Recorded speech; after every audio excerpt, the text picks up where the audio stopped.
this is, thank you, Celeste, for remembering to do that. And we are doing this as part of our Continuing Connections program for alumni of our programs at Community Nature Connection. If folks have done our Octotet Learning Nursery internship, Emerging Naturalists or Naturalist Explorers, Bridge to Park careers, there's been many programs that both youth as well as professionals have participated with us here at Community Nature Connection. And we want to continue supporting us all as we figure out what's next in our engagement with the outdoors, whether it's a career, whether it's more recreational opportunities. And so these continuing connection programs are here for us. And I'll share more at the end of our time and in our follow-up about how to continue engaging in this program, whether you've done a program with Community Nature Connection before, or if this is your first one. And so with that, I want to ask Celeste if you can check the waiting room and let anyone in who's in there. I just want to share a little bit about Community Nature Connection. Our mission here is to increase access to the outdoors for communities impacted by racial, socioeconomic, and disability injustices by eliminating existing barriers through advocacy, community-centered programming, and workforce development. And we do that in a lot of different ways, from programs like this to more long-term programs.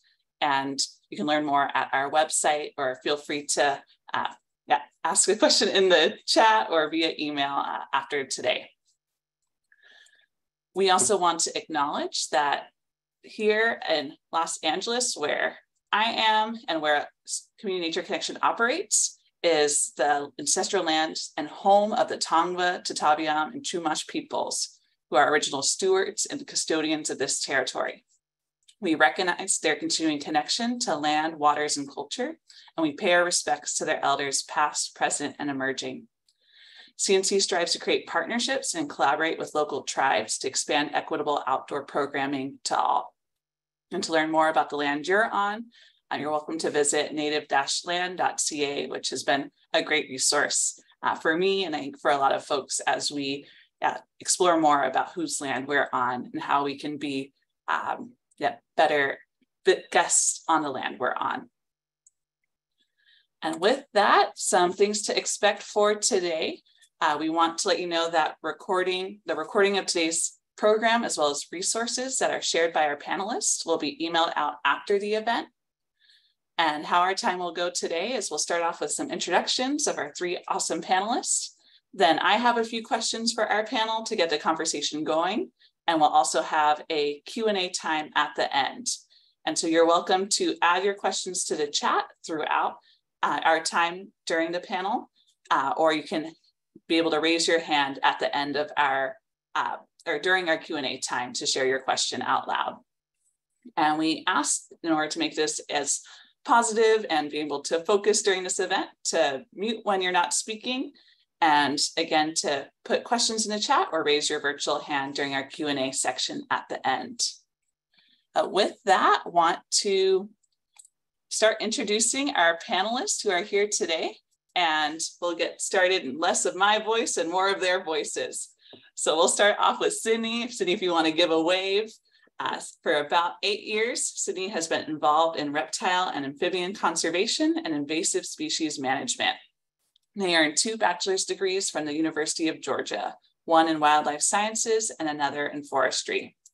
Following graduation and an internship with Mosaics in Science, they worked as a wildlife park ranger in Yosemite National Park. There, they worked on numerous projects managing and protecting state and federally protected reptiles and amphibians.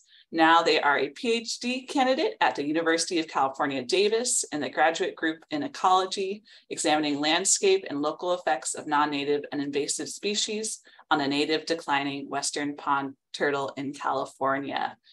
And so if you want to say hello, Sydney, you're welcome to. Hi, everyone, and thanks for having me and listening on this panel. Great, thanks, Sydney. Next up, we have Justin Yee. Justin started working for Santa Monica Mountains National Recreation Area in 2014 as a student intern conducting vegetation monitoring and invasive plant removal. In 2015, he graduated from UCLA with a Bachelor of Science in Biology and was hired as a biological science technician, partnering with environmental organizations to manage a native plant nursery at Debs Park and to train youth in native plant restoration. He also stepped into a role with the Urban Waters Federal Partnership, coordinating a diverse network of organizations revitalizing the LA River. In 2019, Justin was promoted to a permanent position as outdoor recreation planner. He is part of the parks management team supporting park-wide operations and coordinates the park's land acquisition and realty management programs.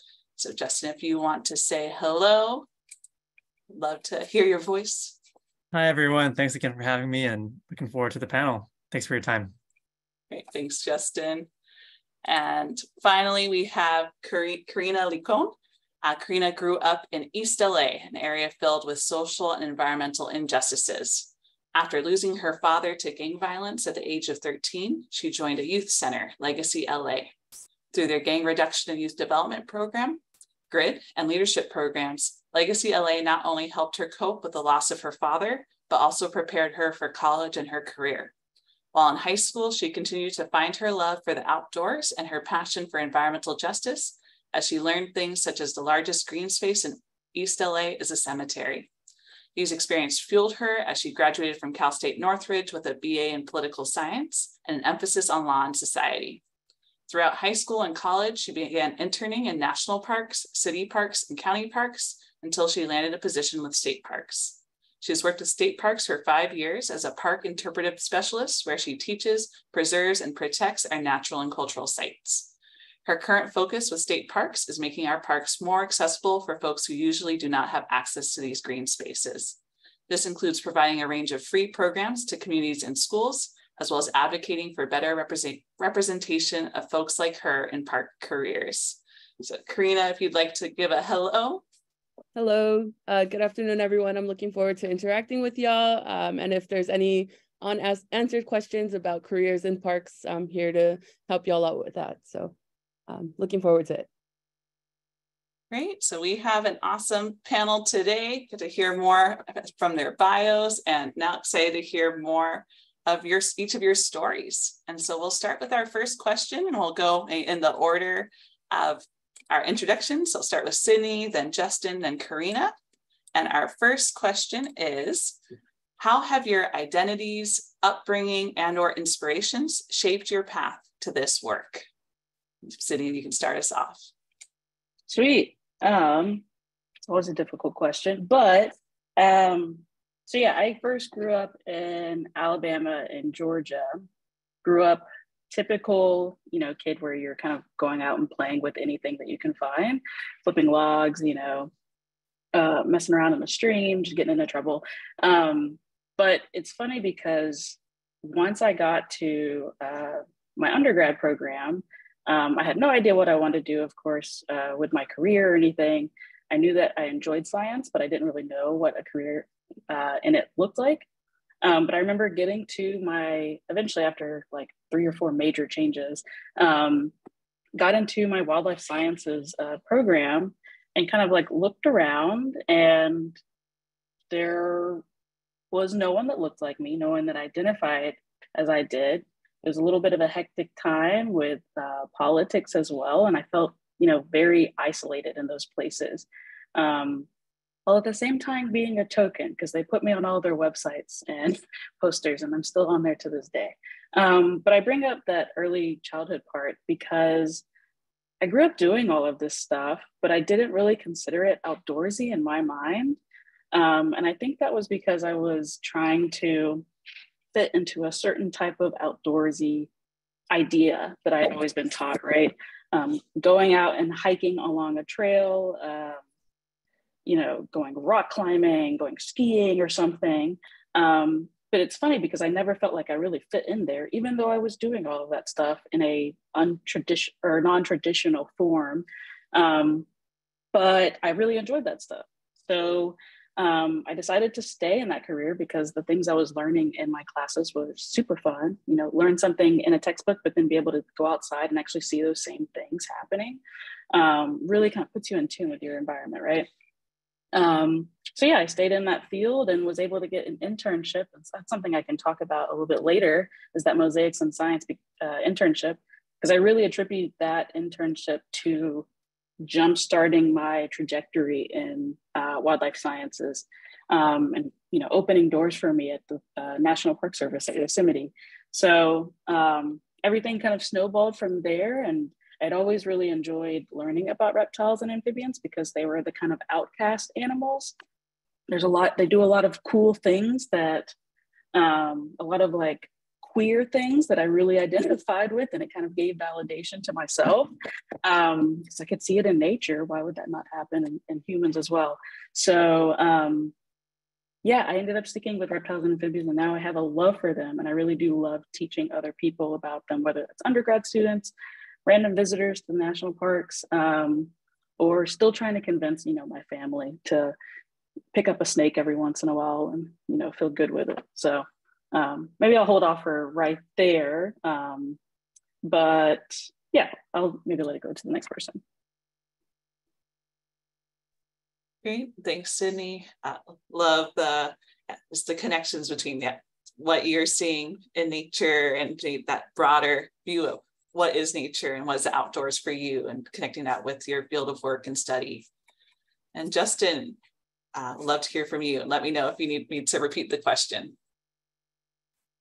All good. I think I got it. Thanks, Jenna. And I think similar to Sydney, I didn't have any kind of preconception that I wanted to work for the National Park Service or Parks Agency. I could trace back my interest in nature to my parents. Both are really compassionate towards other creatures, basically. And so, my dad would always, save spiders, and rather than squish them, he would put them in jars and put them outside.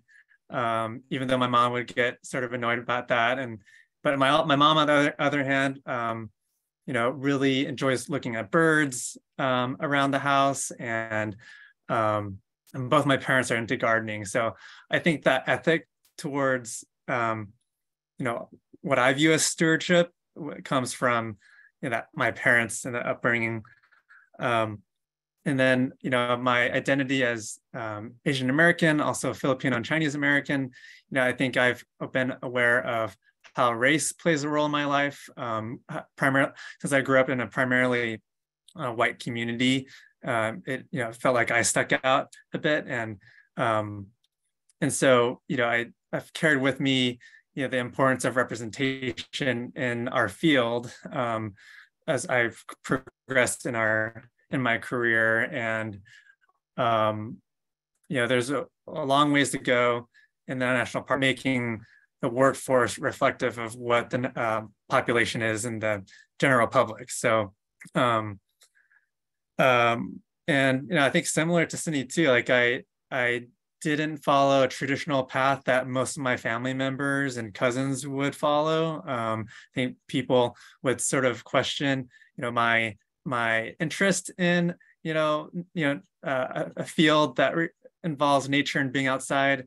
And initially, when I first started working for the Park Service, I would get sort of like a mocking kind of tone out of my uncles and aunties, like, "Oh, he's the park ranger," in a sort of almost derogatory, but family way. But over time, I've been able to bring my family on board and sort of show them what I've been able to enjoy and appreciate over the years. My parents have started planting native plants, and really learning, identifying different birds and different bird calls and all that. So it's been a neat journey to bring my family along. So I'll leave it there, and I think that's a little bit of who I am. So thanks. Thank you, Justin. Exciting to hear how your family has shaped your journey, but also how you're shaping their journeys and their engagement with the outdoors. And Karina. Yes.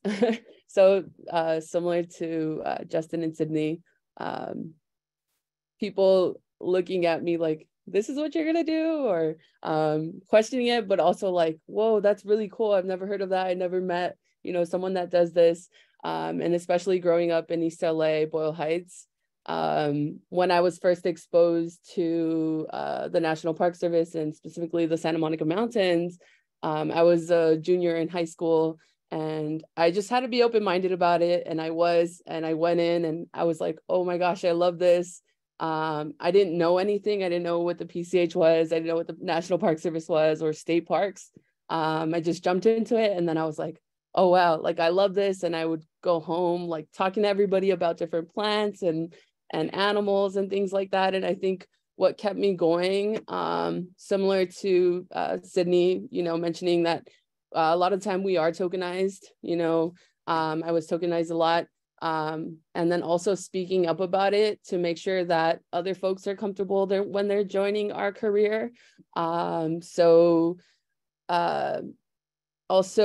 having imposter syndrome, not seeing folks that look like us, and me feeling uncomfortable, but also realizing that I wanted to keep going so that other folks that join feel comfortable, and continuing on with that.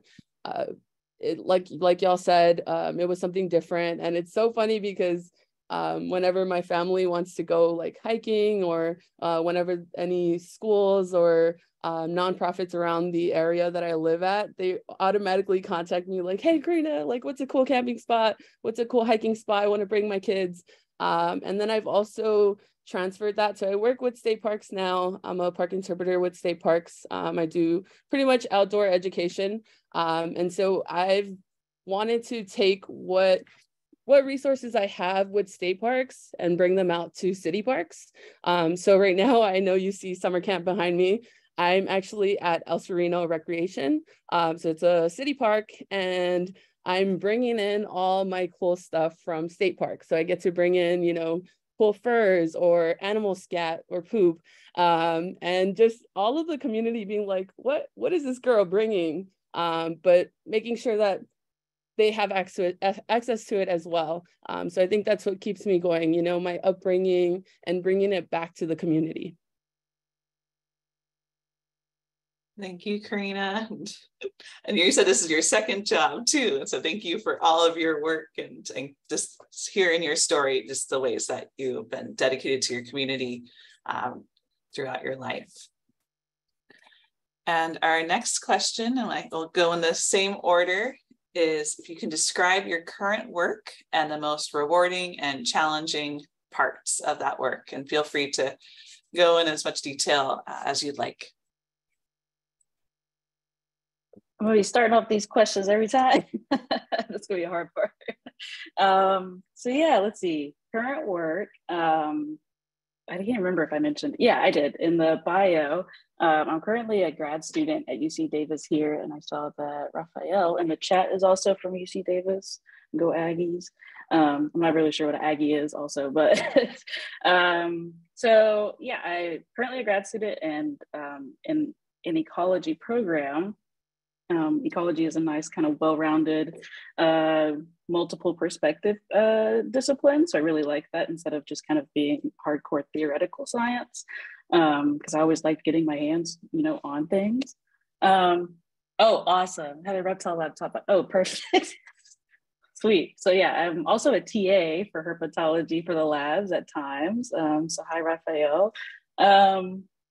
So my current work, at least I kind of view this as like my dissertation, is looking at the impacts of non-native and invasive species on reptiles and amphibians. And in California, pretty much along the West Coast, we pretty much only have one freshwater turtle, the Western pond turtle. And it's been in decline, similar to most species, for decades from human influence, but I'm finding a major impact is because of invasive species. Humans moving things around, not understanding the implications from that, and kind of fixing all of the things that we did like 50 years ago. So it's always kind of funny. I think like going forward, 50 years from the future, people are going to be looking at us like, why did they do that? But my connection with the National Park Service is, I mentioned from that internship, but we were sampling these wild turtle populations in the backcountry of Yosemite, and coming across the same situation where there were no younger juveniles coming up into the population. So a lot of these populations of turtles were kind of dying out. And I'm finding that the major culprit, at least there, is because of invasive bullfrogs. And that's probably a bullfrog. I'm not really sure, it's a general frog photo. But if you know about bullfrogs, they are a menace to society, at least in their introduced areas. And they're from the southeastern United States, but they can get to be really big here, and they pretty much terrorize and eat a lot of these smaller turtles. So I won't go into too much detail with that stuff, but I'm also finding some other invasive species problems here in Davis. So kind of all the way in the backcountry of Yosemite down here to, you know, a city area like Davis, just west of Sacramento. Invasive species are a problem everywhere. And it's starting to be a thing where I know Justin already saw in the bio, also doing invasive plant stuff. It's like a whole thing that science, or at least wildlife sciences, is having to deal with now. A little bit of a tangent, but let's see, the most rewarding part of my work right now is anytime I get to go outside and do some work. A lot of times right now, sitting behind the computer, and I get really stir crazy. So I'm always looking forward to those times where I can go out and about. So I do have a project running in Davis right now, examining non-native turtles, how they're affecting our Western pond turtle too. And I'm finding it super enjoyable because I get to bring on undergrads to the work, and they get to see the behind the scenes of a research project, while at the same time learning those like public science communication skills, where they get to share to the public why releasing pets into the wild is a bad idea. So I'm finding that really rewarding, because there are times, you know, where it's a heat wave right now, I get super tired and I get grumpy, but I know that they are very excited. So they're keeping me motivated to do things and coming up with cool ideas for trap things. So that's been very rewarding, and and just teaching the public about some of these conservation issues we're having. Challenging part, I had something in mind, but man, I lost it. But let's see, challenging part right now is dealing with grad school at the same time. I might be, kind of from an academic perspective, a lot of you might be an undergrad or maybe thinking about grad school in the future. Unfortunately, it's going to be a thing that no matter where you go in some of these science or STEM fields, you're going to be the only one. And I kind of touched on that earlier. That's been really challenging as the years go by, because it kind of leads to more isolation as you move up in these fields too. I do like to do the thing like Karita's talking, where I'm always thinking about paying it forward. So I'm hoping to get to a position so that I can lift up someone to go past me, so that they don't have to deal with the same things I did. So I guess I try to flip that maybe challenging part to a rewarding thing. And just knowing, wherever you go in STEM, you're going to be dealing with these issues. So why not do something that you really like doing regardless? So that you can have those rewarding moments going forward. That'll be enough for now. Sweet, thank you, Sydney. And love that. Both the challenge, but that being what's rewarding too, and what you're doing with undergrads, as well as just your overall work. It's definitely inspiring. And Justin, what about you? All right, so I'd say, over my time working at Santa Monica Mountains National Recreation Area with the Park Service, my job has evolved from being primarily field-based, and now it's primarily office-based. And so, I think I've been able to appreciate multiple different, sort of types of work and multiple different opportunities working at Santa Monica Mountains. And so I think you captured that in the bio a bit, and I won't go into depth on those previous experiences, unless you have other questions about that. I'm happy to answer them. But currently I work as an outdoor recreation planner, sort of a catch-all for a number of different things. And one hat that I wear is as a management assistant. So I support the management team, helping coordinate multiple different operations in the park. If you don't mind, can I share my screen and just show a map? And I think it helps just to get the lay of the land a little bit. And I think a lot of you are familiar with the Santa Monica Mountains, it being pretty close to Los Angeles. And so here it is on the screen. This is on the website. And you can see West LA, San Fernando Valley, the Conejo Valley, and Oxnard and Ventura, Camarillo, Malibu on the southern coast. And so, the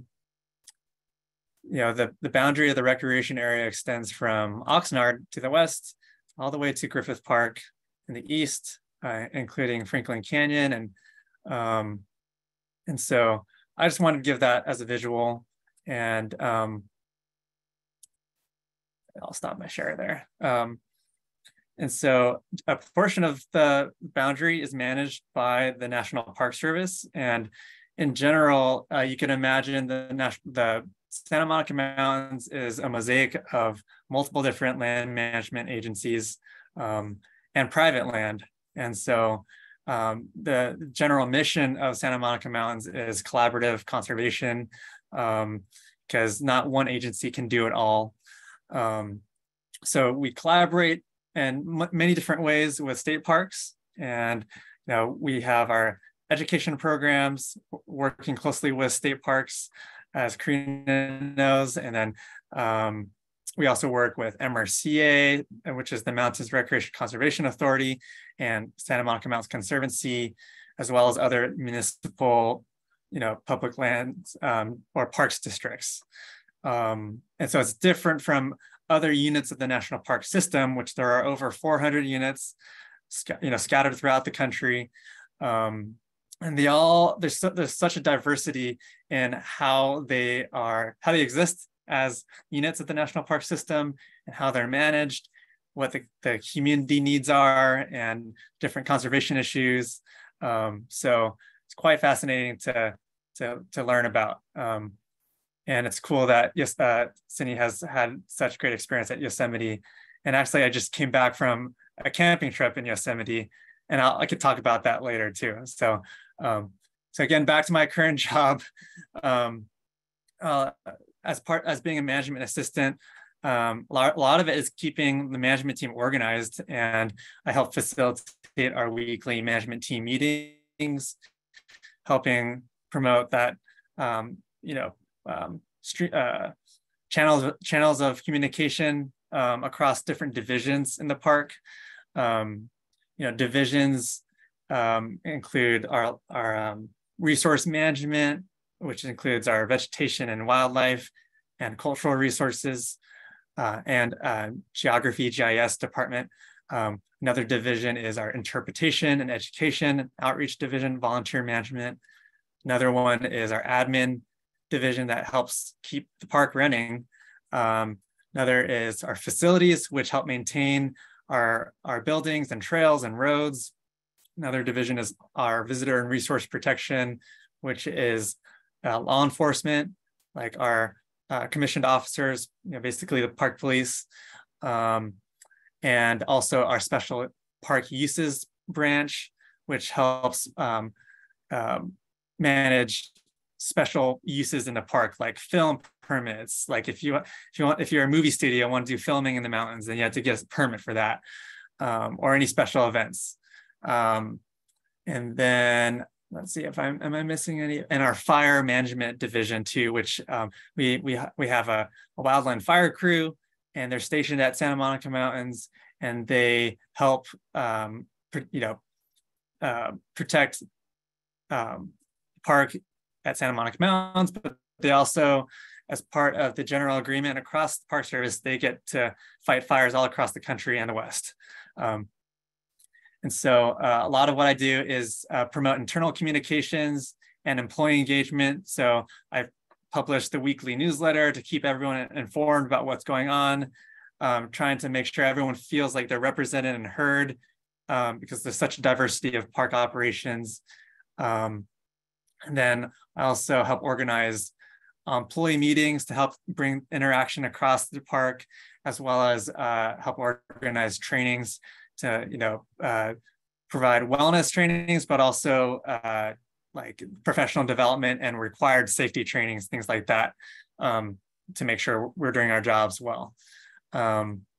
So that's one hat, the management assistant. And I also do help with other administrative duties with that. And then the other, I think what I think is more fascinating is our lands program that I help coordinate. And so part of that hat is helping coordinate land acquisition. So part of conservation is the acquiring of additional lands to protect in perpetuity for long-term conservation. So Santa Monica Mountains is unique because of the mosaic nature of it. And there are lots of private land that's undeveloped. And we have to prioritize, what lands would be suitable for National Park Service management. And so it's great being a part of that and understanding, the complexities of that, the legal complexities, and, just what it takes to, it's like buying a house, but large pieces of land. So it can be complex. And then the other part of the lands program that I coordinate is other realty management issues. So that could be encroachment issues. And so, the Park Service has more than 2,000 neighbors, and private landowners, other park management agencies. And so that's a lot of sort of, if you will, like little, if you imagine being at a house and you have one neighbor and they're like, they build a some kind of fence over your property. That's the sort of issues that we deal with. And so again, we have to prioritize our time to be able to identify which issues are most urgent. And then I also oversee like different permitting actions. Sometimes we need to permit mobile cell service towers and upgrades to cell service utilities, which are important for public safety and communications. But sometimes those lines cover National Park Service lands. So there's a process that we have to go through that in order to permit that. So that's a little bit more bureaucratic. And I'll get into that a little bit. I guess one of the challenges, going to your question, Jenna, is, navigating the bureaucracy is one challenge that I think we all face. And, it takes a little bit of curiosity and patience to be able to tolerate that. And I think that's what has helped me sort of thrive in my own positions as I've gone through my career. One of the other challenges is just tracking all the different things that I have to keep track of. And there's lots of different domains that I have to sort of keep in my mind. Domains being like subject matter, like the things that I just named previously. So, I attempt to mitigate that by being as organized as I possibly can be. So I keep a work log, and I just keep a to-do list that I try to check off every day. I think I've been able to develop my skill at prioritizing different tasks based on how important they are and how urgent they are. So just a little tidbit, prioritizing, there's a method out there called the Eisenhower matrix, which sort of is like there's two axes to it. There's a level of urgency and then level of importance. And so if something is urgent and important, then I'll do it right away. Something is important but not urgent, then I'll do it later. If it's, let's say, less important but urgent, then I'll delegate it to someone. And if it's not important and not urgent, and I just won't do it until it increases in one of those axes. So yeah, thanks, Jenna, for putting that up there. One of the more rewarding parts of the job, I'd say, is I enjoy facilitating in general. And I like being able to be that neutral guide, that facilitator to bring people together to solve problems and learn from each other. A lot of the cross-divisional coordination that I do brings, different disciplines together. Oftentimes they don't know about what the concerns are. Let's say let's say you're building a trail and or repairing a trail, but it goes through a sensitive cultural resource like an archaeological site with ancient Chumash artifacts, then you just need to be able to coordinate sensitively, make people aware of what the issues are in terms of bringing back a recreational asset, but also making sure we protect our non-renewable cultural resources. So that just gives you a flavor of what I enjoy about facilitating in the Park Service, because it's the mission of the Park Service aligns with a lot of my own personal values, and I really enjoy bringing those different values of the Park Service together to solve problems. So I'll leave it at that, and I look forward to other questions too, if you have them. Thanks, Justin. Yes, a reminder, you can feel free to put questions in the chat at any point, and we'll share those during the Q&A. But really appreciate, Justin, just thinking about the complexity and all the different layers of work you're doing. And I feel like, Sydney, you mentioned liking being able to go outside as part of your work. And then maybe Justin's work right now, it's more office space. And I feel like sometimes I'm like, I feel like sitting at a desk. And so it's nice knowing that there's multiple ways to be doing this powerful work in different settings. So thank you, Justin. And I'll just say one last thing. I still relish going outside. Like I yearn for those opportunities. So every now and then I'll be able to get outside and go botanizing or go for like an site visit inspection. So anyways, thanks. Yes, thanks, Justin. We'll have to hear about that Yosemite camping trip, if that was a work perk or for your personal recreation. But we'll first go over to Karina. What is your current work, and what's been challenging and what's been rewarding with that work? Awesome. Yes, it sounds like a lot of us have multiple hats that we need to fill a lot of the time. So I am currently the park interpreter at Los Encinos State Historic Park. But I end up helping out a lot with other parks within the Angeles district. So those include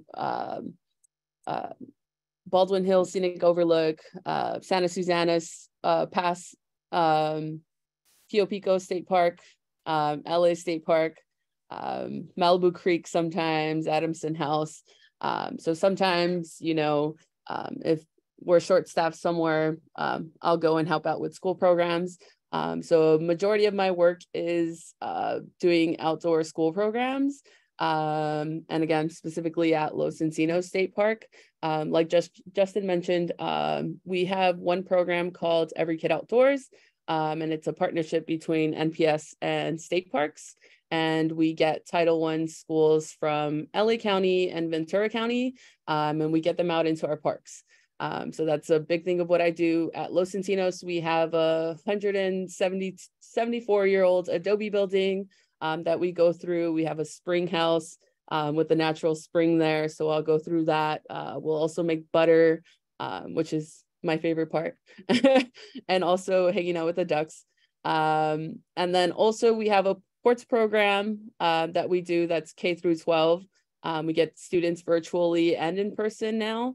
So it's pretty cool. That is one of my challenges during COVID. Starting up a virtual program was really difficult. Not being able to see who was on the other screen, doing webinars where you didn't know if they were enjoying the program or not. But getting to a point where you learn those things ahead of time, checking where they're at, if they're from up north, if they're from New York, if they're right down the street from our park, learning that ahead of time so you know how to make it relevant to them. So at first it was challenging, and now just learning those things, how to navigate through it. And then eventually those kids saying like, I don't want to go to lunch. I want to stay on this program. I want to learn more about Los Encinos. That's what makes it rewarding.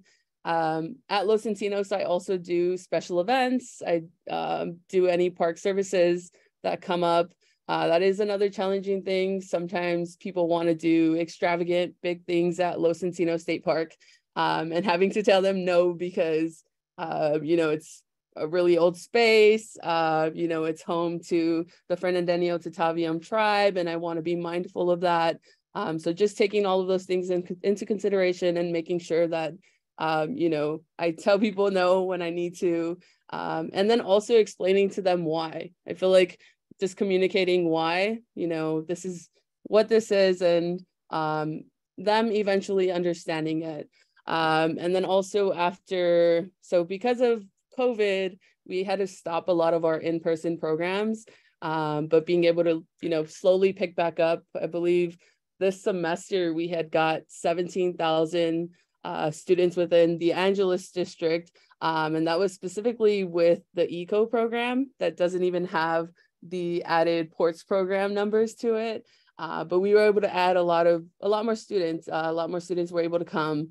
And it's so cool because if y'all look up Los Encinos, it's in the middle of the city. It's on a main street.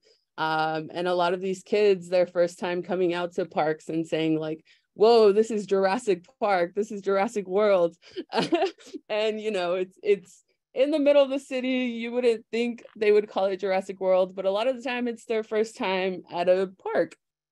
So just being able to give them the best experience possible, and them wanting to stay, wanting to invite their families. They're like, can I bring my dog? Can I, you know, bring my grandma? And I'm like, yes, come. So it's rewarding. There's some things, like I said, you know, making sure to tell people no when I have to, you know, putting my foot down with certain things. Another thing to navigate is we are in LA. We do have, so during my virtual programs, I'll have someone, you know, curse or try to interrupt my program somehow. But slowly just learning how to navigate through it, you know, move my program when I need to, not just freeze up. I used to freeze up. I would be like, what do I do?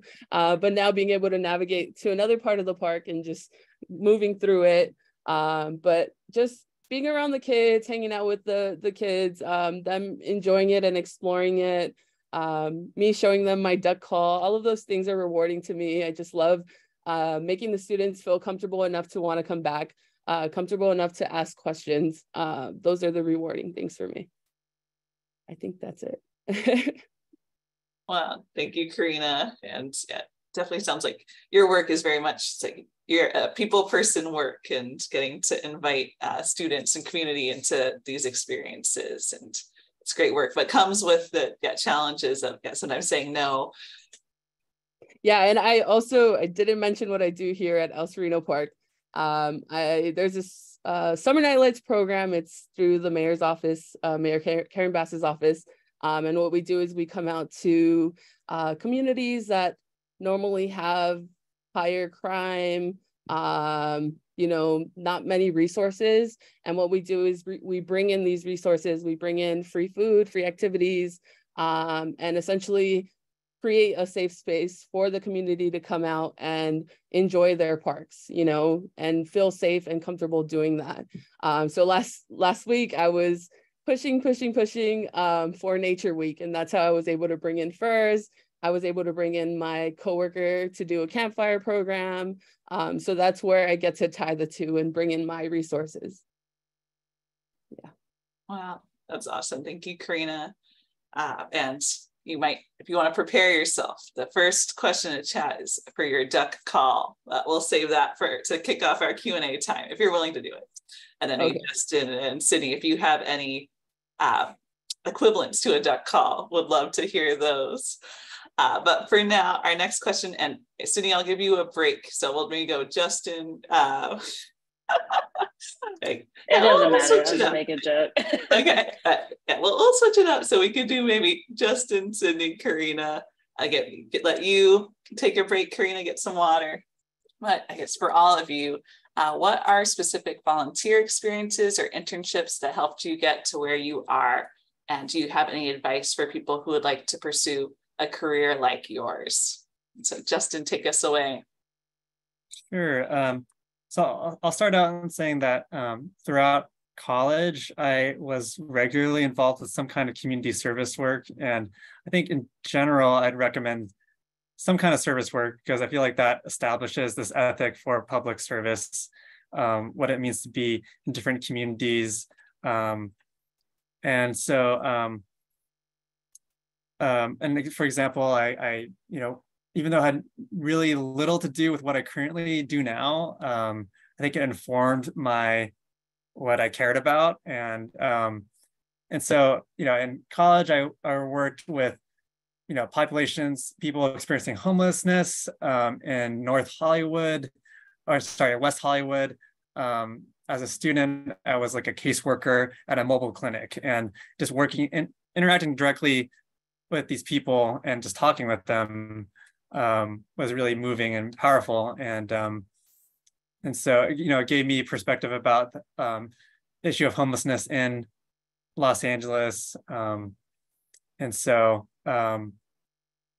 then I started getting more into, my interest started going more into public health in college. And then, so when I applied for an internship with the Park Service, I did specify, like, I'm interested in, public health, and how can this job improve public health? And sure, I had an interest in, invasive species and biology, but I think I sort of carried with me this interest for how can the environment and people, coexist? How can we improve that relationship? And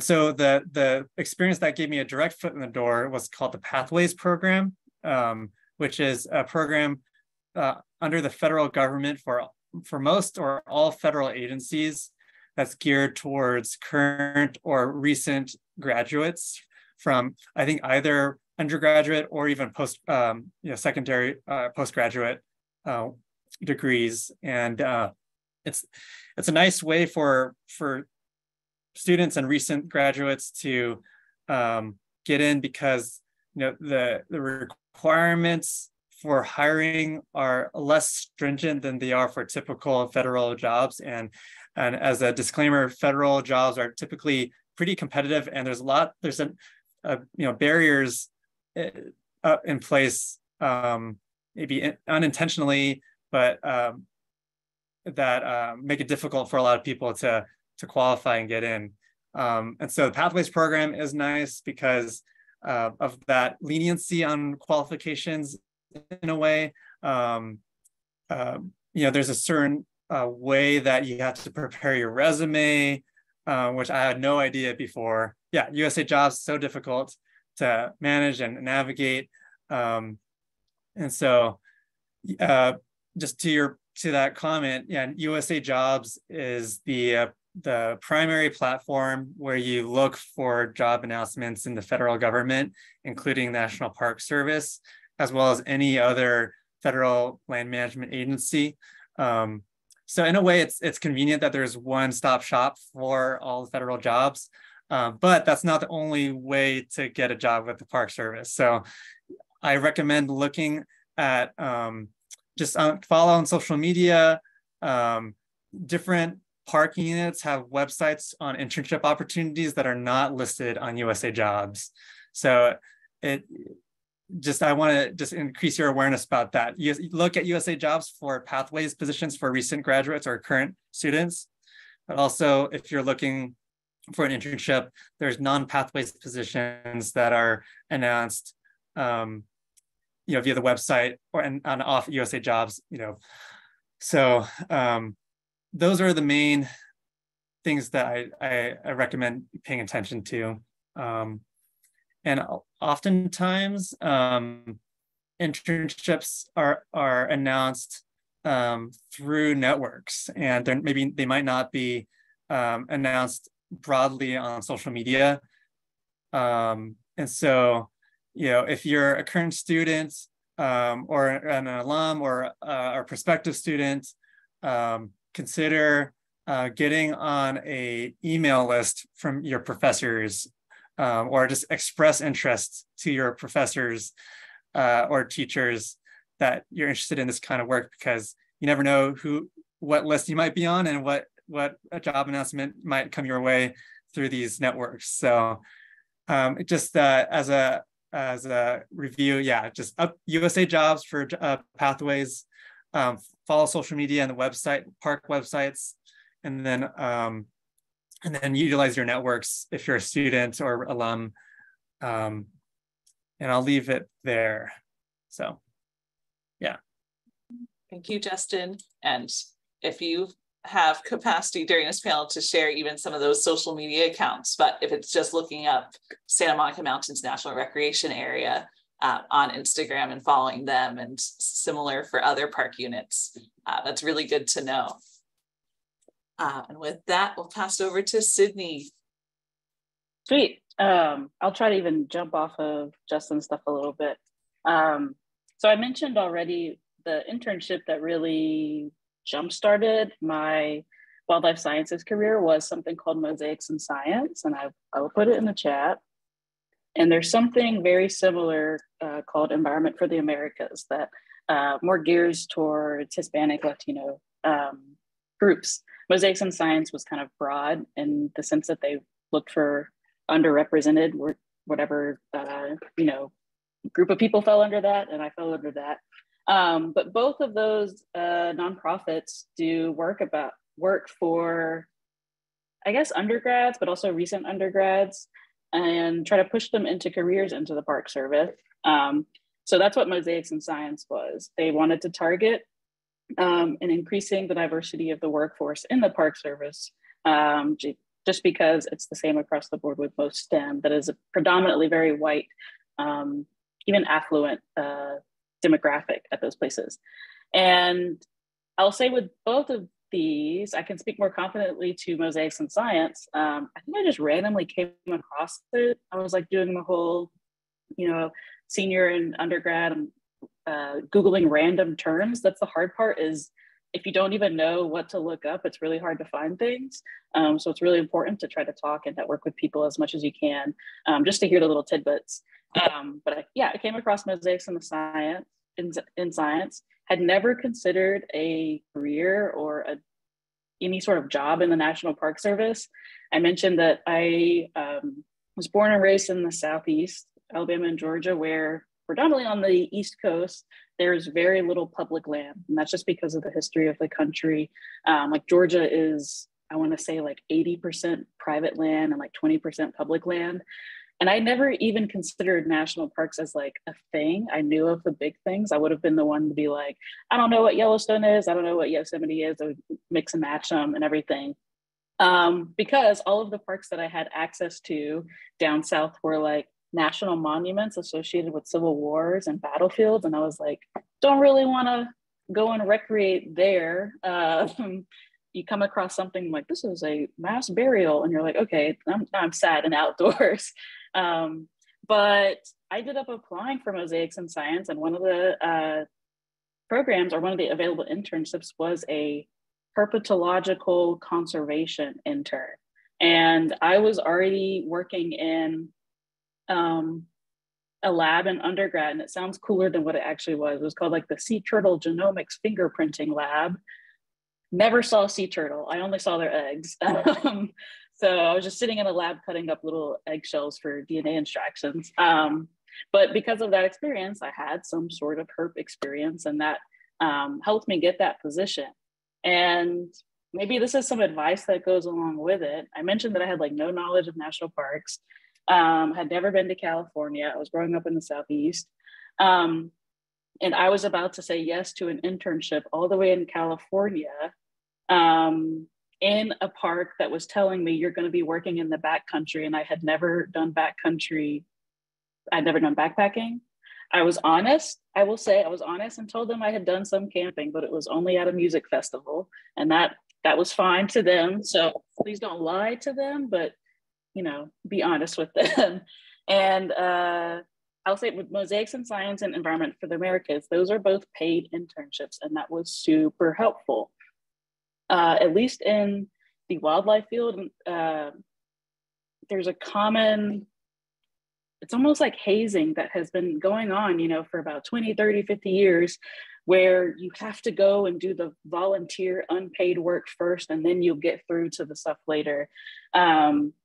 The field is really trying to change that, mostly with younger generations coming up through these fields that are like, hey, I wasn't able to do that, and now I've been pushed back in my career because of it. So if you have the opportunity to find a paid internship, totally do that, because Mosaics in Science was awesome. They paid for my flight all the way to California. I didn't have a car with me, but the park came and picked me up.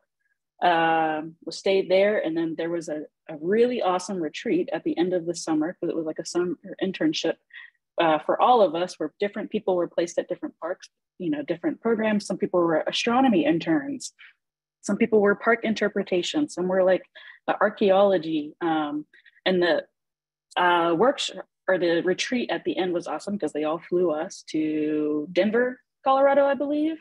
We all met there, and it was like the first non-white person we had all seen all summer, and we were like friends. Oh, this is so fun.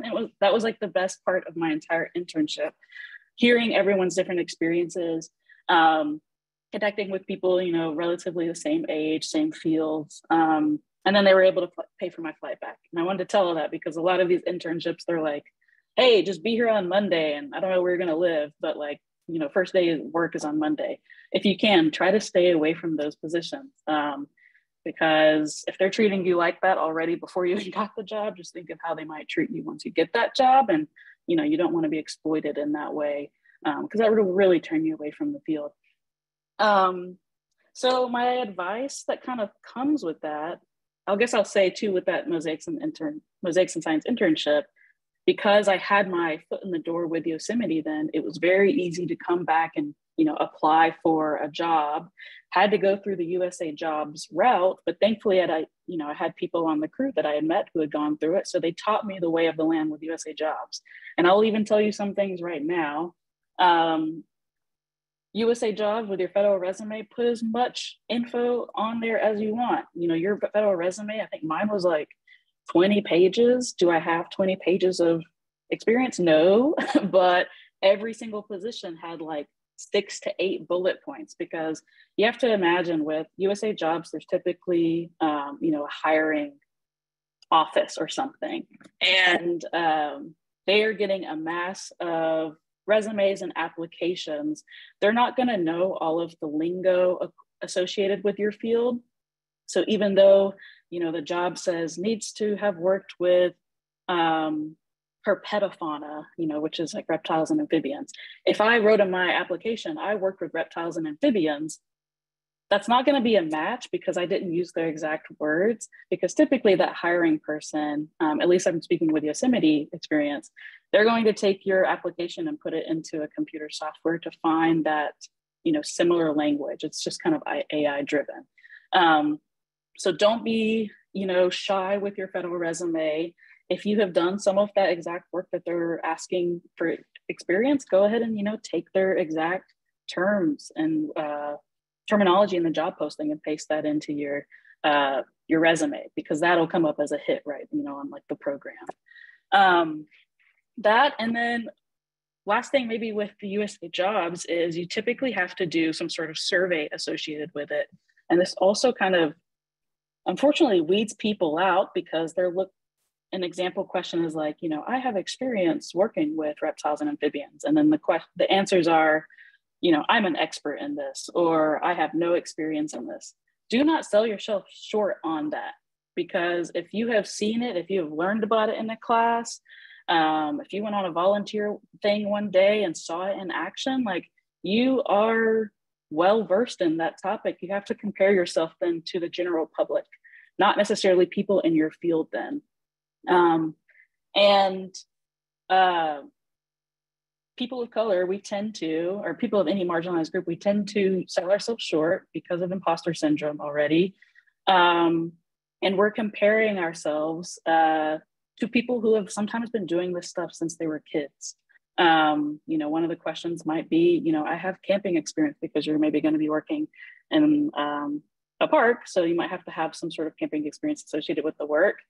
I didn't lie about my experience, but I showed and I told them, I'm really looking forward to this, and I'm already starting to practice on my own. That's the stuff that they want to see.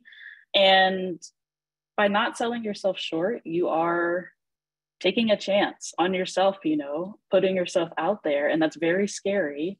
But it's one of those things, like when I looked back to my Mosaics and Science internship, I remember talking with all of like my professors and my friends, and I was like, I'm like really shooting for the moon for this one. Like, I don't know if this is going to work out. But they're all telling me like, you can do it, just put your mind to it, like you will learn it when you get there. So I want you to remember that when you're applying to some of these jobs, that hopefully they're not just going to throw you into the field the first day. They're not going to throw a big project at you. They're going to train you. If they're not going to train you, again, that's probably not a place you necessarily want to be.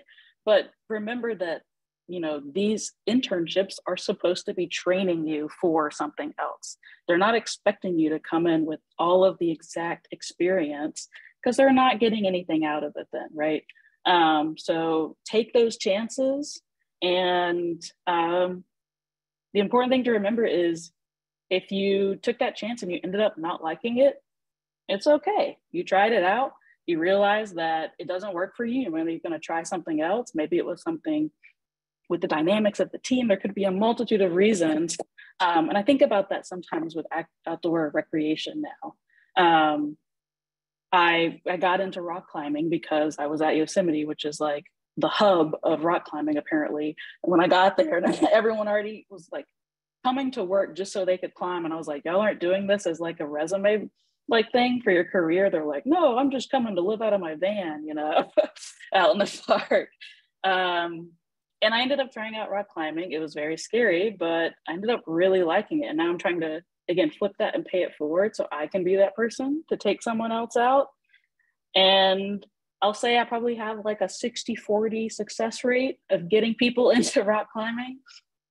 Some people at the end of the day, after climbing at the gym, they're like, man, that was really awesome. I'm gonna go get climbing shoes and go get a chalk bag and let's do this again.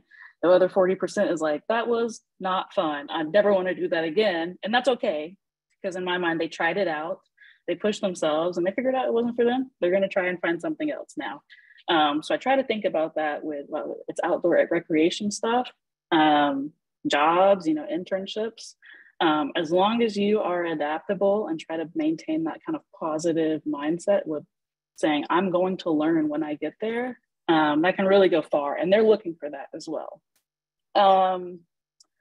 And one last thing, I wrote this down, is, and I already forgot. Oh, I think in this field, and maybe this is something that Justin and Karina, y'all kind of identified with as well. I see this all the time in academia, especially, is you feel like you have to sometimes separate your advocacy stuff with your science. I don't know, maybe this is an academia thing, because they're always telling me, science is subjective or is objective. I always get that mixed up in my head. Is objective, there's no bias in science. You can interpret the results as whatever. And it's like, there's always going to be bias in science. There's going to be bias in science because we as humans have bias. We're going to bring those biases into whatever we do. So our biases, determine what questions we ask for science and research, how we interpret the science, the implications of it. And we know that science has been used as a tool of oppression throughout history, through environmental racism, but also, the medical history, or the history of medicine, essentially, in this country. So that always struggled with me, because I felt like, oh, I'm going to this like objective field, but now I have to not bring all of these other values that I have with me into the science or into the classroom. And fun fact, you don't have to do that. You don't have to separate those two things. And we see it in both the work that Justin and Karina are doing. They have these values that they hold dear, and this outlook that they have on, the career and their life view, and they're able to bring their work into that. It doesn't have to be something you do after work hours, right? Because we want our science, we want our conservation to be, well-rounded. We want it to have a very good impact. And if we get into these silos, we're not doing really good science at all. So don't feel like you have to separate those things. You will find your own ways to marry your, your hard science or whatever to your, quote unquote, social science, values. So yeah, you will always be able to, make some sort of forward movement or progressive movement in your field by not detaching those things separately. I think that's it for now. Oh, wow. Thank you so much, Sydney. So, yeah, so good. And I throughout what you're saying, and the idea of not selling ourselves short, and whether that's how we present ourselves on the federal resume on USA Jobs, to that recognizing that all of our experiences and values are important for this work. And so I feel like I'll have to come back to this part of the recording and listen to it again. Thank you. And Karina, what about for you? Really quick, I just wanted to piggyback off of what Sydney had said about selling ourselves short. Just recently, right now I'm applying to a higher position with state parks, and all my coworkers are like, "Oh, did you say this? Did you say that?" And I'm like, "Oh yeah, that's right. Like I could add that." Like I don't know. I wasn't used to talking about myself. But thinking back and reflecting, like, oh wow, I do have a lot on my belt. I can use this. But it's just certain things, how I grew up, things because of because of who I am, I guess, just kind of being scared to say it or not wanting to say too much. But I also have to learn how to take up space, use what I have, use it to my advantage. And I deserve that position just as much as anybody else does. So just make sure that if y'all are thinking of applying, don't hold yourself back, use all of it. I started in high school. I was in AP Environmental Science, and my professor, my teacher at the time, he would advocate for me so much. He's the reason why I started my first internship with SAML Youth. So it's an internship with the National Park Service within the Santa Monica Mountains. And at the time, it was for high schoolers to come out and explore careers in parks. So we would go out, we would do trail work, we would do interp, we would do archaeology, and just go through different fields, wildlife, and just learn what people were doing, learn what we wanted to do. And like I said, at first, I just really had to be open-minded with it. It was something new, it was something different. I had an opportunity at the time to also just work within my community. But with the program that was mentioned in my bio, Legacy LA, I was learning a lot about, the injustices within our community, and so at the time I wanted to teach, but then I was like, whoa, this outdoor stuff seems cool. So how do I bring them together? How do I combine it? And learning from them, learning, different internships, different things that I can do within my community. And then also not be afraid to step out of my community and do something for myself. So that's something that they pushed me to do. They advocated for me a lot.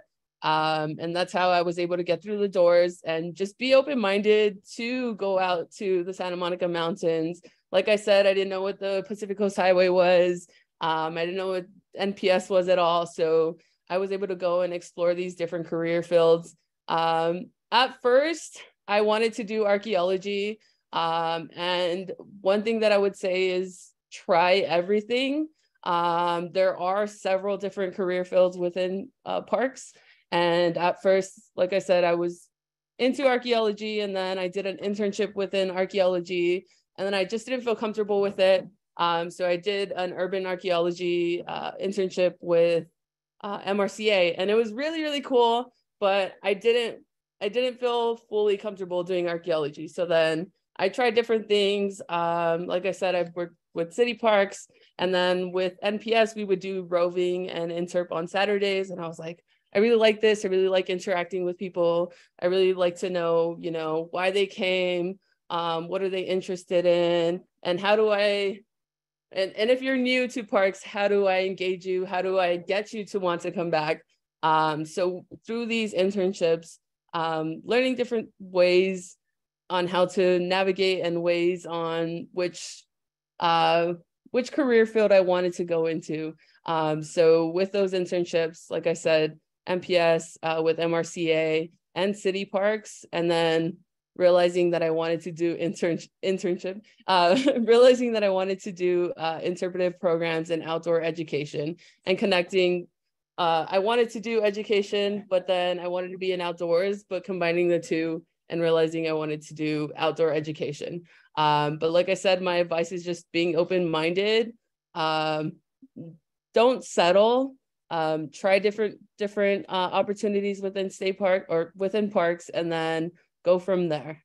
So thank you, Karina.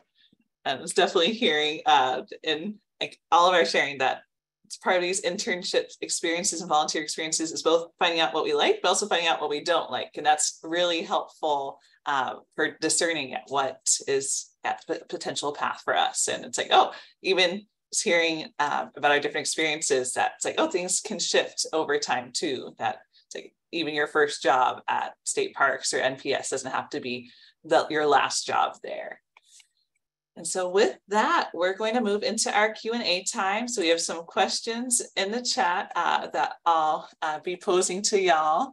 And all right, thank you. Sydney's already answering some in the chat, and we'll bring it to the whole group. But to start off, Karina, if you feel comfortable to share your duck call, I'd love to hear it. But if you want to say, come to meet you at Los Encinos, you could say that too. oh yeah, that would be my way to get y'all out. No, I'll show y'all. But if you want me to teach you how to do it, then you have to come out to Los Encinos. I actually learned on YouTube because, you know, especially during COVID and wanting to engage with the kids and the students on virtual programs, like I said, was really hard. So like, how do I get them to laugh? How do I make them remember it?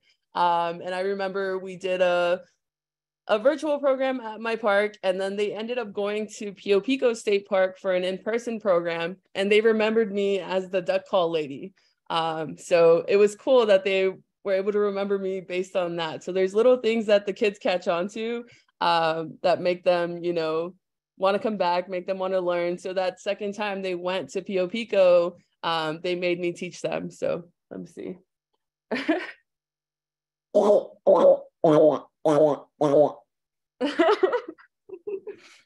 It's hard in here because it's like bouncing off the walls, but I hope y'all got a gist of it. We did. Thanks, Karina. And I guess to extend the invitation to Sydney and Justin, if you have any, I don't know, it's like, what's the equivalent of a duck call for turtles? But we can come back. I could do a little owl call, sort of similar. Oh no, I don't think I think your microphone. Maybe it's not picking up on it. It's too high. So you have to come to Santa Monica Mountains National Recreation Area to hear your owl call in the office. Where's Justin? We want to hear that owl call. But, okay, thank you, Justin. And Sydney, anything? No, you showed us the bullfrog. That's enough if you want. Yeah, I don't know if I really want to do a bullfrog. Okay. I have to immediately leave the call. Makes sense.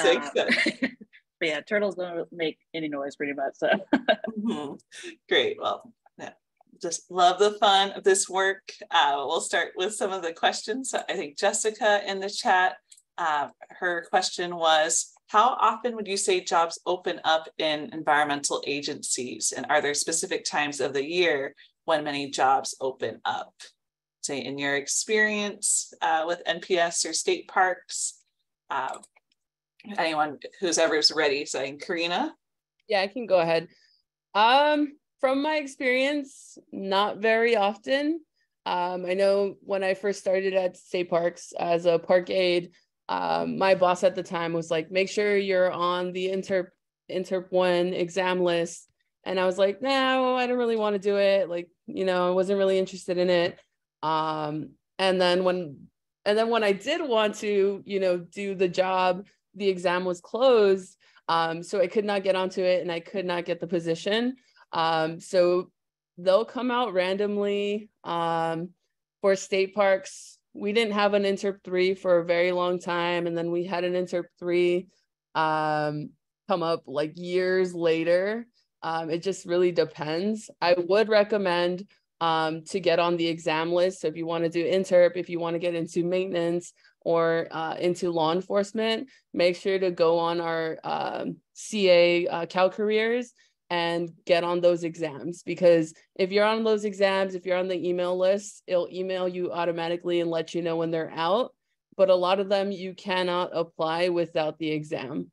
So even if you're not really interested, like myself at the time, just do it, just because you never know, things change. Like I said, your career opportunities might change, what you're interested in might change. And they don't come out as often as you think. The position that I mentioned that I'm applying to now, I myself had to keep bugging and say, hey, when is the position coming out? So it's very, very slow. Thanks, Karina. And just want to maybe make a plug for a resource that I'll share is in the resources list I'll be sharing is a federal and state parks hiring specific career panel that Community Nature Connection did a couple of years ago. And that's where it will explain a little more of that exam, the state parks exam list. But that is a complexity of some of these park agencies hiring process. It's not just a resume and cover letter, there's also an exam that comes with it. So more resources to come regarding that. That's just so good to know. It's like, hey, take that exam, get on that list, and then when those opportunities come up, then you can apply for them. So thanks, Karina. And Justin, what about for you? Yeah, well, I think that's great insight to the state parks system, because I'm really not familiar with that. So thanks for sharing that. And I agree with Karina. I think it's generally the job announcements don't come very frequently. But for a few different kinds of jobs and entry-level positions and internships, they can be seasonal. And so seasonal being like there is a particular season, let's say like in the spring or summertime, when the job, actual job activity occurs. And so just be aware of the seasonality of some of the jobs. So for instance, at Santa Monica Mountains for National Park Service, let's say if you are interested in working for a trails crew, they put out announcements that maybe in the fall to begin work during the winter and spring, because then it becomes too hot during the summertime, and that's when the trail crew ends their season. So that's just one example. Karina mentioned the Samuel Youth Program that she was part of, and so currently it's geared towards current college students, and that is a summer program. So that's in a way seasonal. So I believe that is announced on social media and on the website, and that's a paid internship. Trying to think of other examples, and maybe more broadly in the National Park Service overall, if you're willing to move for a season to different park locations, there may be housing available, which is not always the case. And that's a big challenge that parks and other park agencies are facing, the lack of affordable housing. They do have to provide accommodations for these programs that they're trying to support. So it is worth keeping a lookout for. And some of these programs do offer housing and that allow you to move, temporarily. And so again, like there's some, let's say parks in the North or Midwest where, during the summertime when all the snow melts, or like in Yosemite when all the snow melts, then the summer park guide positions are open. And so I think my main point was just about the seasonality of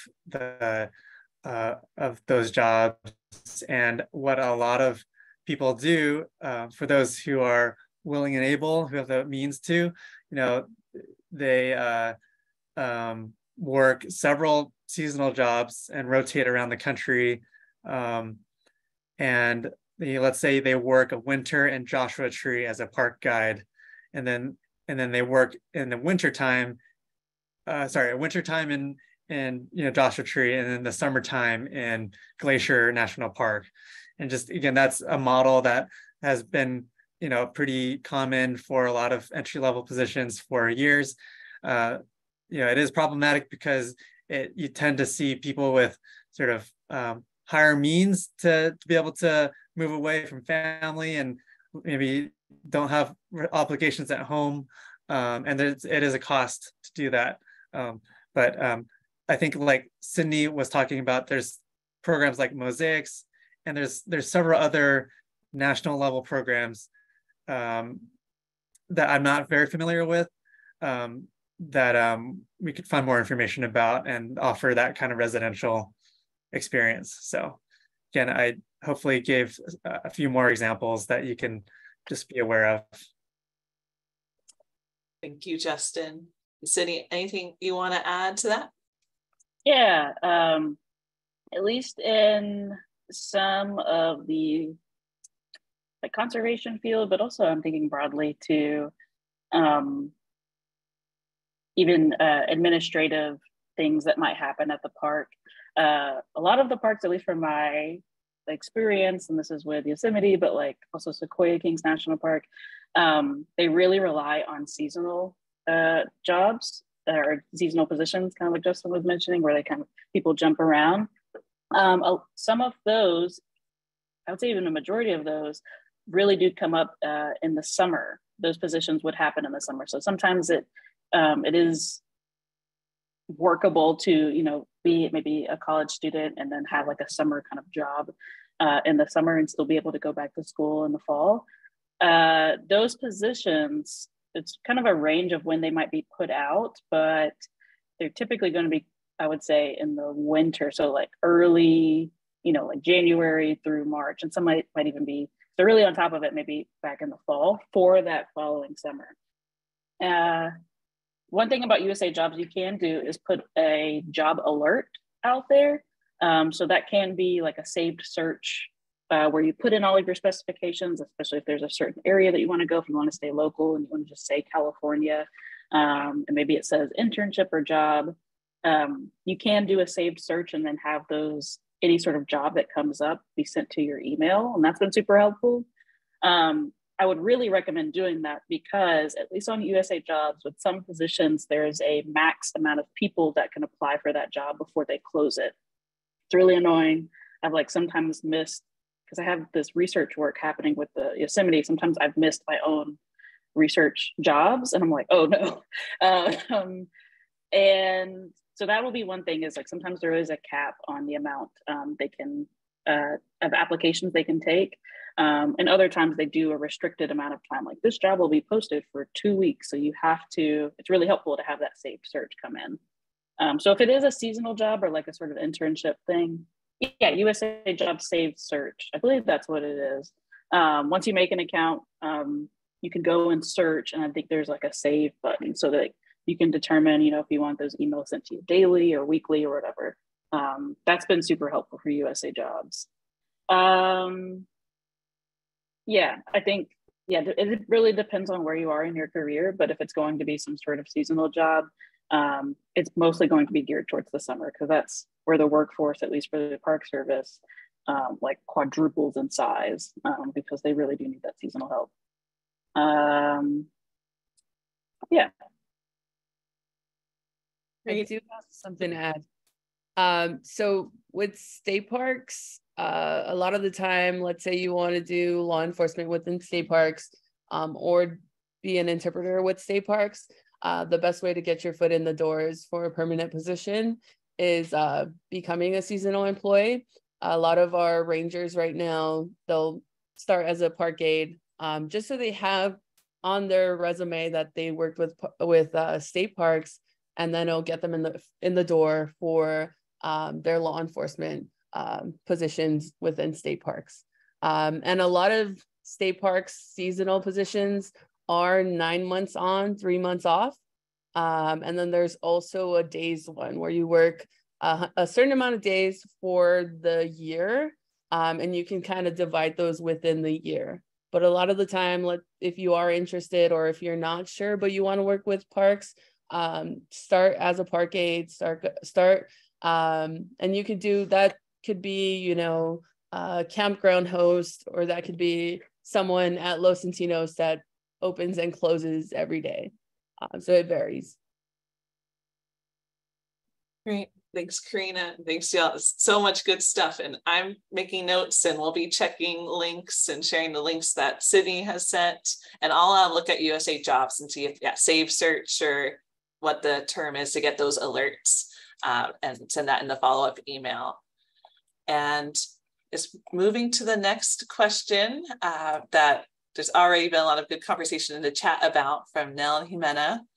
In reference to searching the keywords that help show job/internship opportunities, what are some of the search terms that you suggest? Like, what would you type in Google to find? And I think Ricardo shared the example of birds or ornithology related careers or internships. Any suggestions for just how to start that search process? Like what you would type in Google or in a search engine?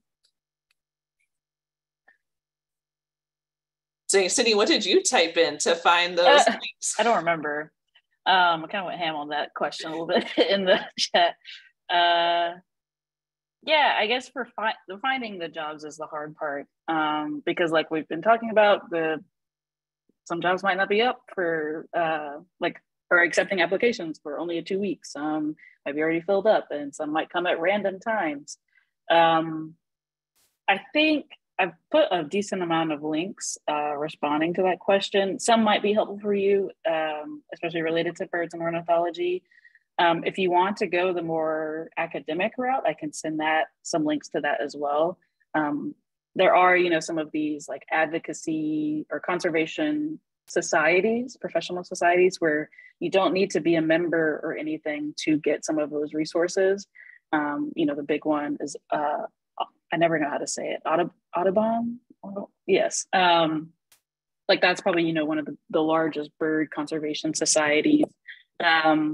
If you are also finding an internship for something, maybe a specific website, they might also have a resources tab that links to other supported societies or internships or job boards that they know about. If you're thinking more of a conservation route, regardless of what conservation title that is, Texas A&M has been a super helpful job board for at least wildlife students that I've been working with. And Texas A&M, that's obviously in Texas. That doesn't mean that those are jobs only restricted to Texas. It's kind of like anyone across the country. There might even be some international opportunities. Particularly agency people will also post there and be like, hey, we're looking for people. They might link you then to a USA Jobs thing. But Texas A&M has been the biggest for wildlife conservation for a while, as well as the Warnell School of Forestry and Natural Resources job board. That's the program I came out of.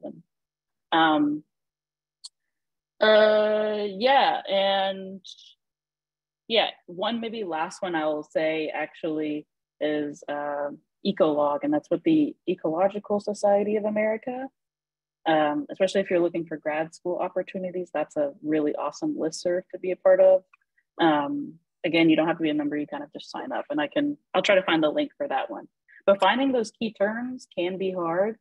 If you are finding one internship, if you came across one already that you saw, taking some of their words and putting that into Google might be the most helpful. And then one thing I did put on there is I have found Twitter to be super, super helpful in finding opportunities. You do have to deal with Twitter then, and sometimes the stuff that comes with that. And I go through waves. I feel like every 5 months I delete my account. I can't do it. And then I open it up because I'm like, I need a job.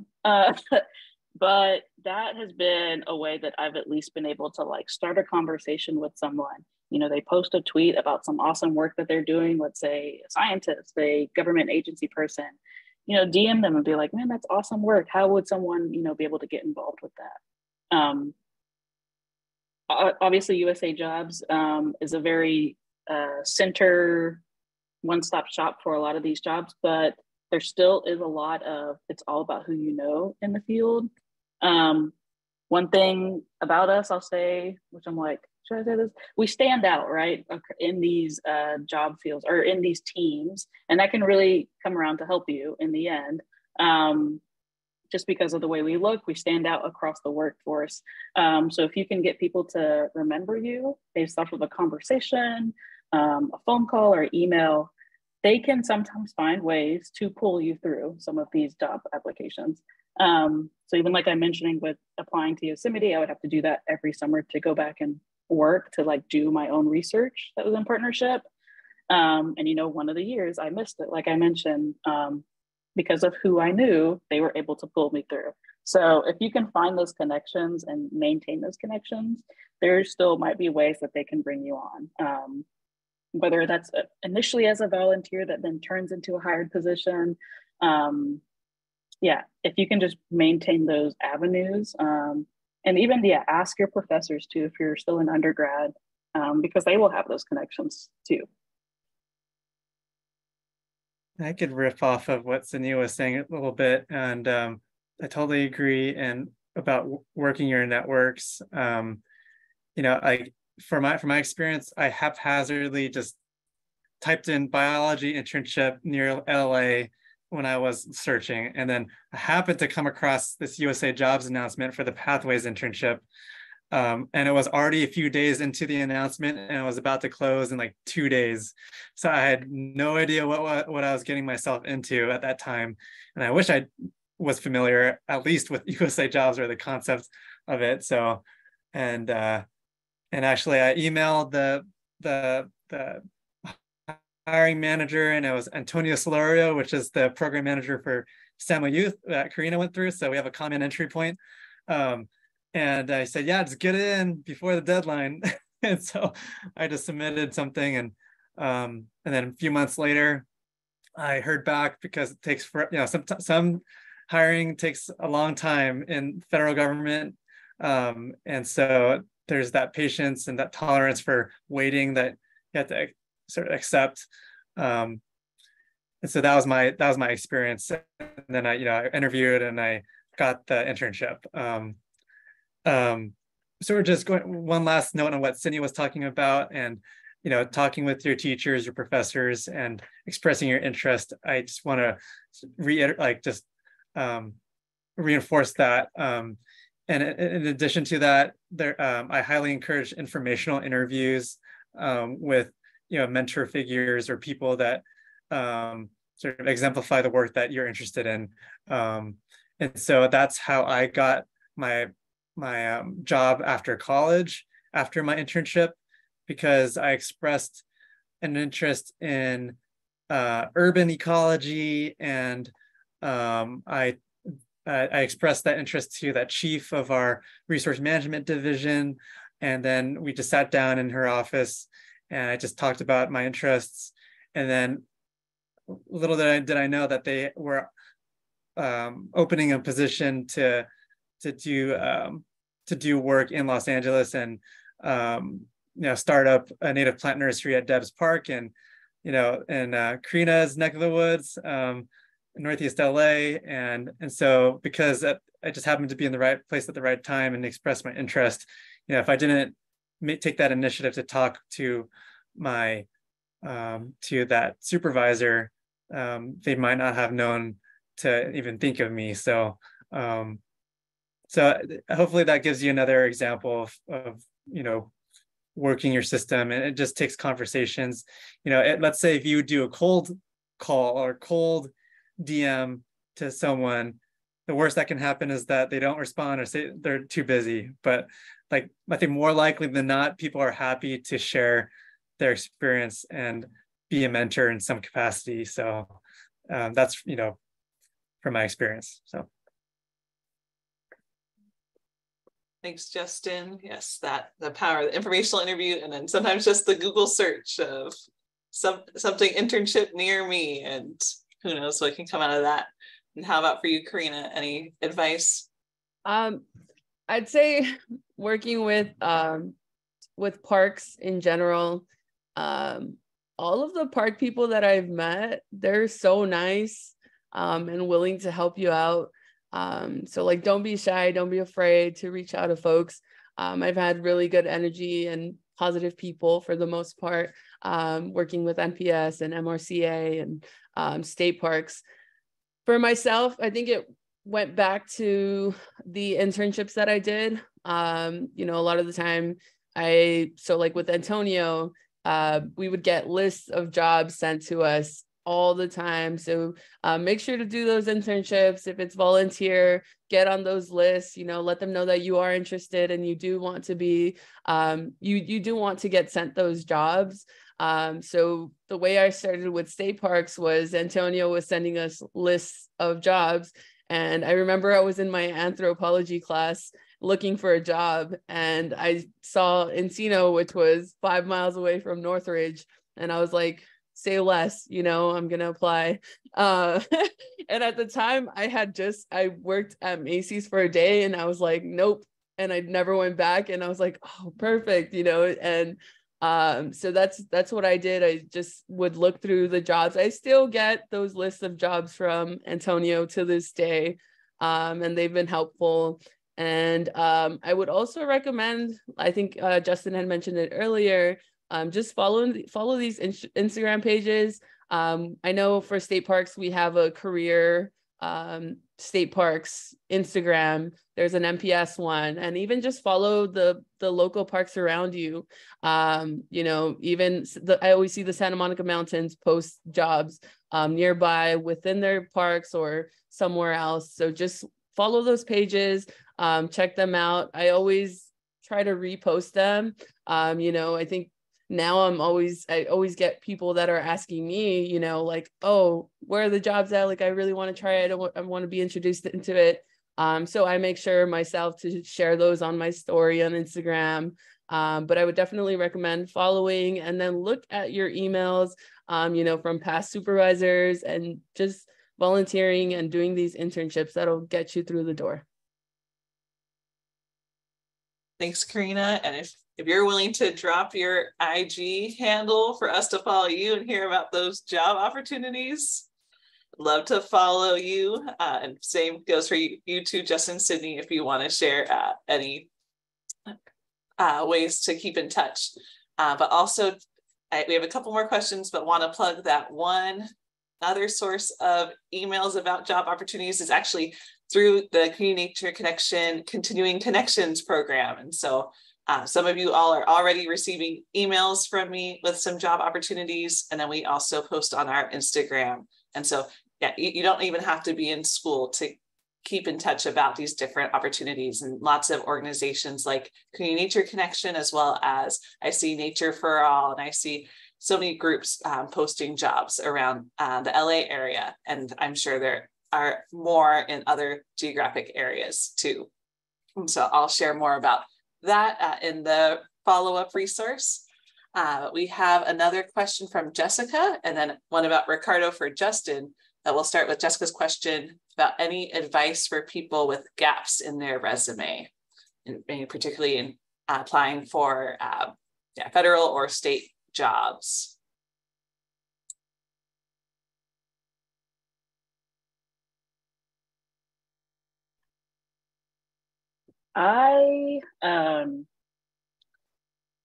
There's a lot of differences, again, depending on what specific field you're in.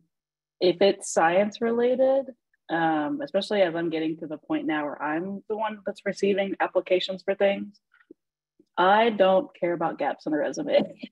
I'd say that it's maybe a little bit different if you are, you know, I think of like my friends that are in like business or something. You do have to like explain, like they rely on the resume, right?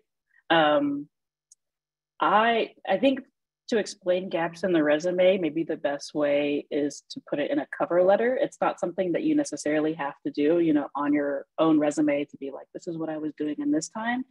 But in a cover letter, it can honestly be sometimes as simple as a, yeah, an NDA. That's pretty funny.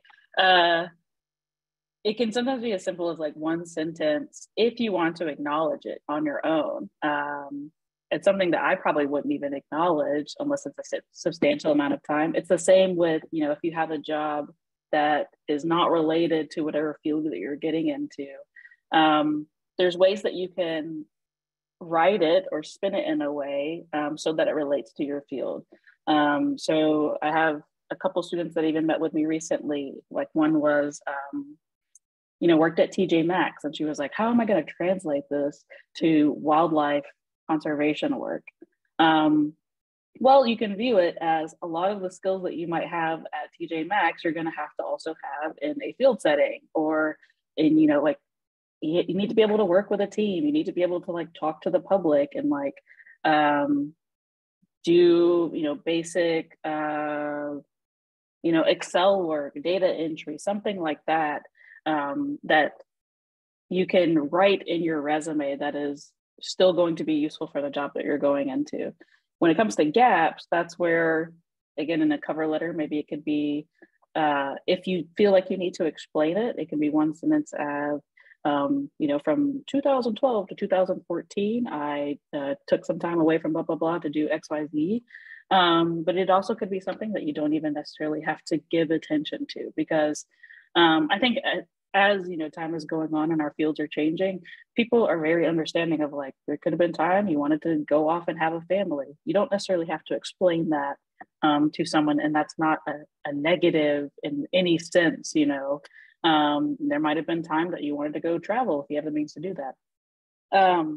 So it's up to you if you yourself wanted to explain a gap in a resume. And yeah, when it comes to jobs, the way you're writing in your descriptions, especially if you were able to stay in a position for a very long time. So one of the students that worked at TJ Maxx, she stayed in that position for like 3 years and was able to move up in that position. So that's something where you can write and say, I was able to gain more responsibilities by working through that position for 3 years. And that's something that, an employer, maybe a government agency or something, can see like, oh, this is a person that can stick to it, as well as they were doing something good in that job where their supervisor was giving them more responsibilities as it went on. So a little bit of a ramble, but I feel like it's up to you if you necessarily want to explain the gaps, and you don't feel like you have to hide some of those non-related jobs, especially if there's a way that you can write it in. And don't discredit those volunteer things. You can write that on your resume, especially even like if there was a seminar that you regularly attended, a workshop or something.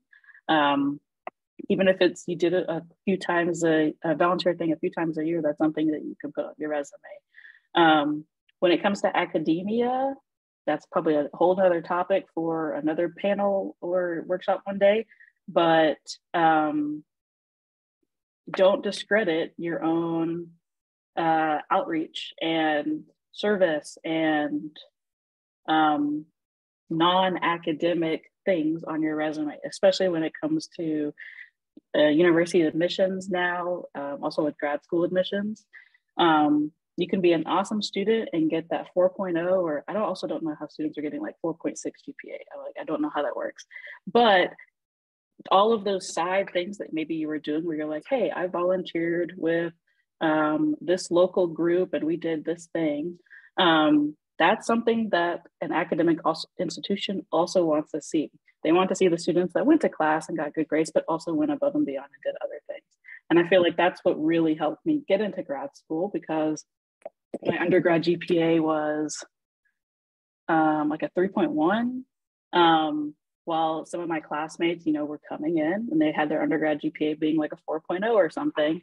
But I was able to have all of those other like volunteer and service things where I was like a leader in this XYZ, organization. And that was equally as important as my, academic experience. So don't discredit that stuff. Well, I have one other addition to what Sydney was saying, and I just want one thing I often say is like any work experience is good work experience, and you could lean on those transferable skills that you develop in a sort of what might seem to be a not related field. So, for instance, I worked at Jersey Mike's sandwich shop for a couple of years, on and off in between my coursework as a college student. And that actually, having that customer service experience, was really helpful for me in my interview for my internship. Being able to engage with the public, talk with people, work under pressure, work as a team, all that. So just reiterating what Sydney was already saying. Great, thanks y'all. Yeah, it's so true that it's like any work, volunteer, learning experience is so valuable. And then also it's like people recognize the reality of life, and particularly with COVID, it's like gaps are understandable. And as hiring becomes more inclusive, I think there's more space for our stories in that. And Karina, anything to add? Yeah, I was going to mention the whole COVID thing. I know right now with state parks, we're having a difficult time with getting folks that want to apply for maintenance.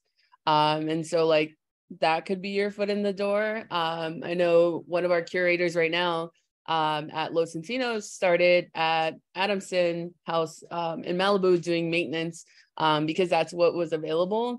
And so just maybe if you're open to trying different things, especially with maintenance, you're still working with folks, you're working with the public. And that's one way to get your foot in the door.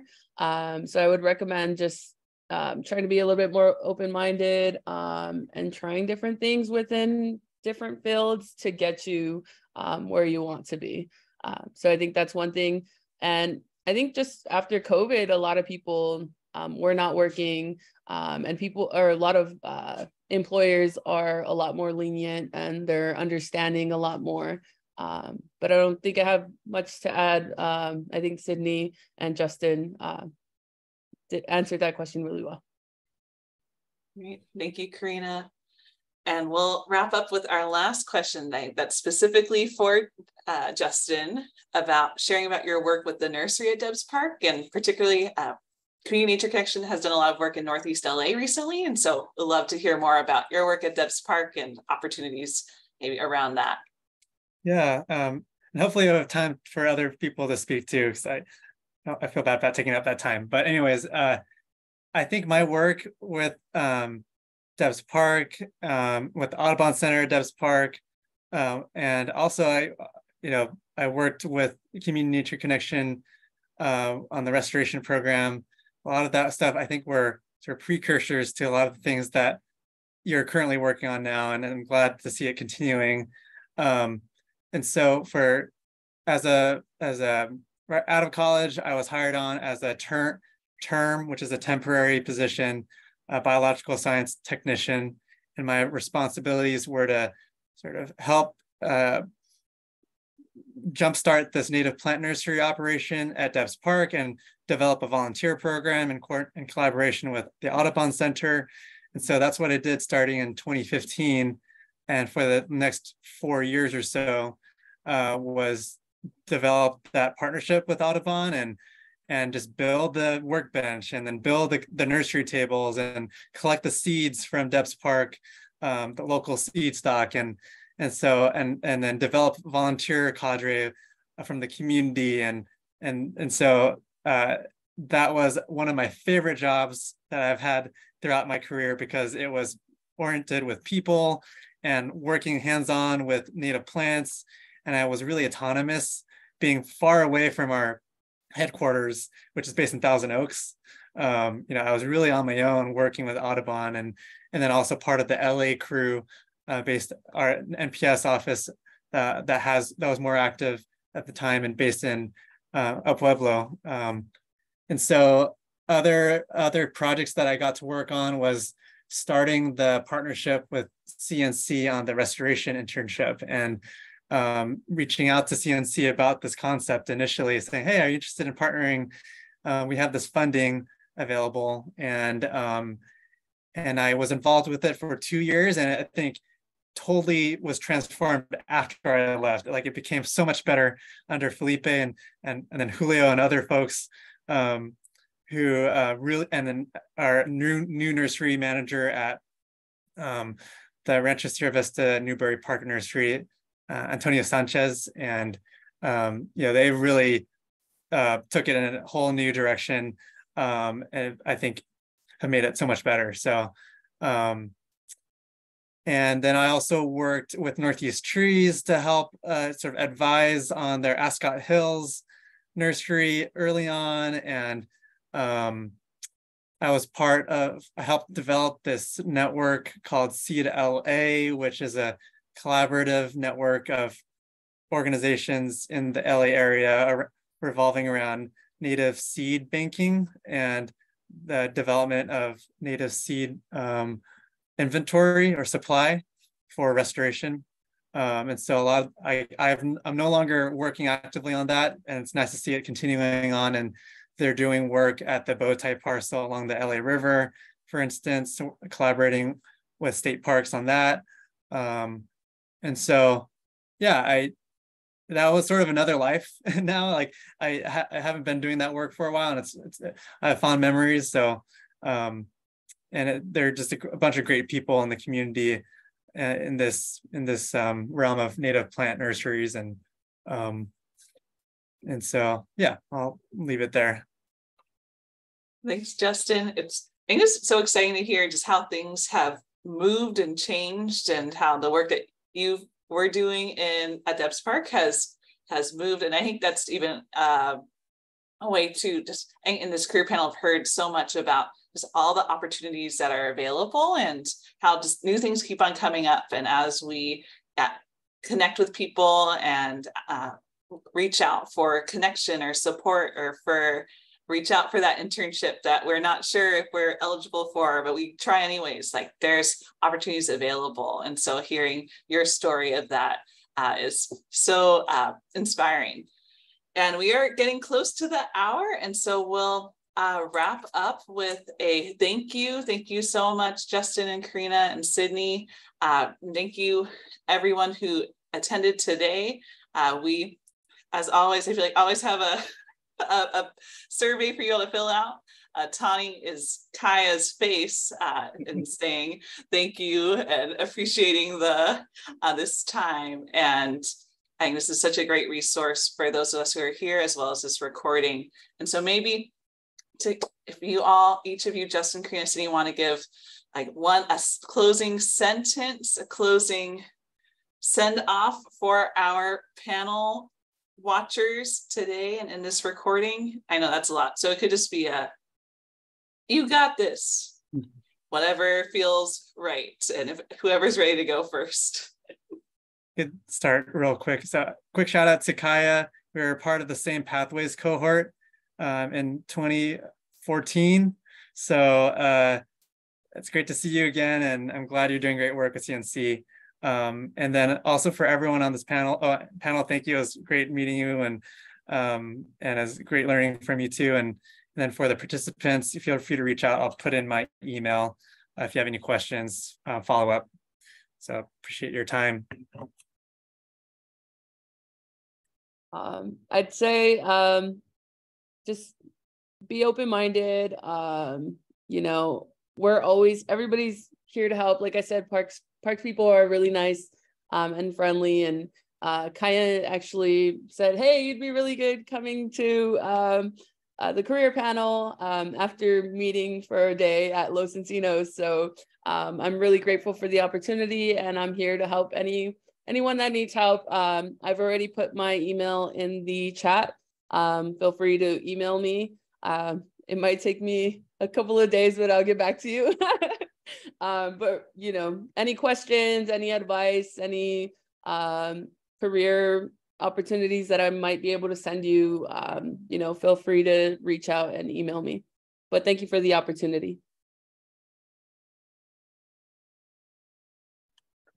Yeah, I don't really have anything that comes to mind, but you can do it. But yeah, the same. I put my email on there as well. If I don't have the answer, I probably know someone that does. So yeah, I'll steer you to that person or society or whatever. And yeah, we'll again just hammer in. Don't discredit yourself. You are more than capable of being in these positions.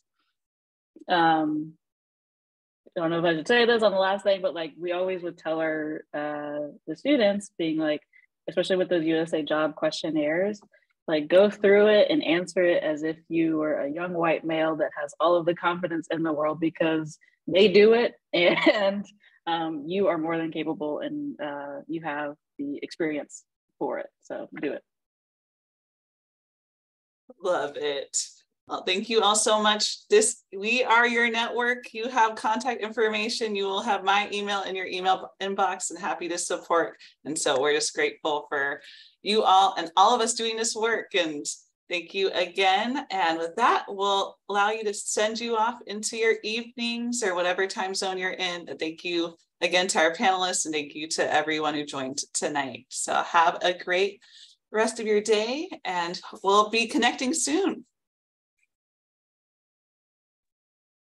Hello.